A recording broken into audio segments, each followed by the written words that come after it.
Ayan si Mother, pagising namin, ayan na, nakapagwalis na po siya, nakapaglinis na po ng kanyang tindahan at nakabenta na daw po siya sa tindahan.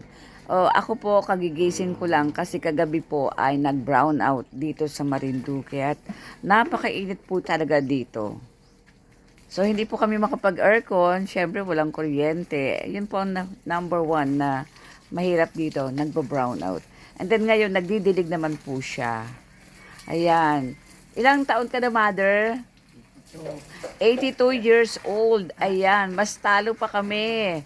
Ako, ayan, ang sakit ng likod ko kasi yung higaan po medyo matigas. Kaya may daladala po kaming foam.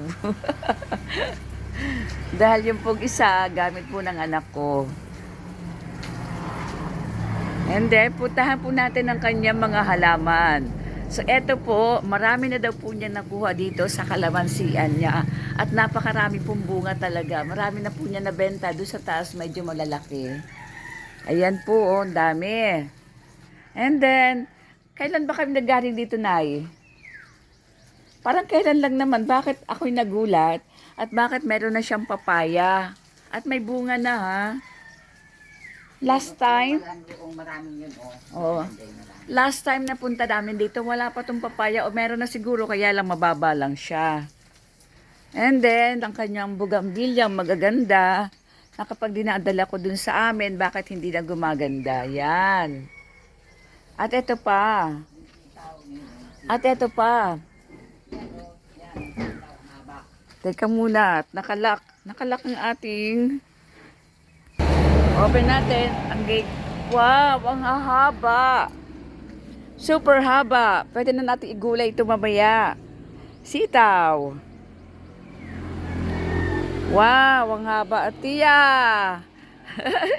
Si Tia. Si Tia naman ay 84 years old. Ayan.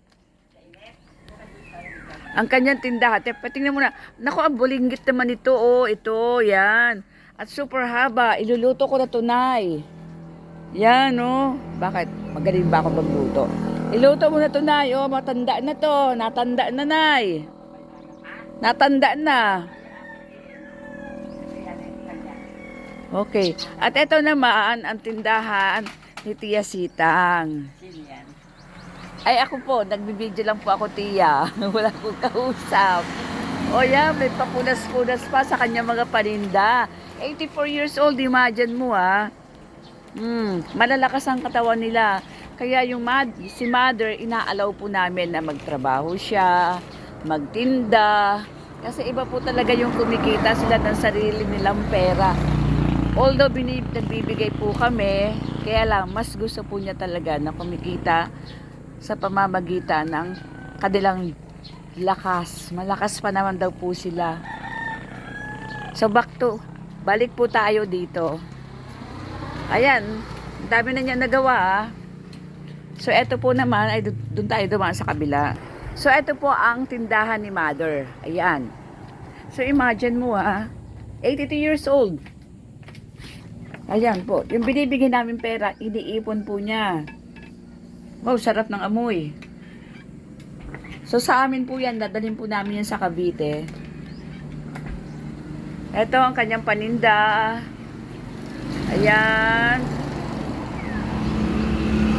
So sa loob, nandun pa po yan sa dulo. Siya lang mag-isa. So sa senior, kagigising lang din po namin dalawa. Okay. And then, buksan natin ang rep ni Mother. Tchalang! Ayan, nandiyan pa po yung fruits na binili namin. At alam niyo ba, syempre, sino bang kumakain? Ako rin.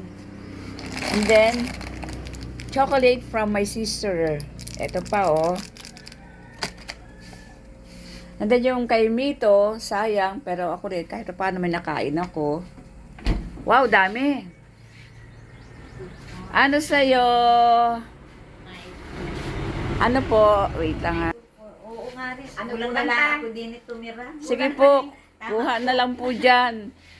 Pay as you order. Ganun eh. Andun yung pera.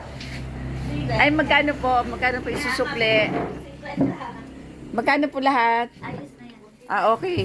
O wala na rin naman. Hindi ka napasya sa bayan. Ako rin.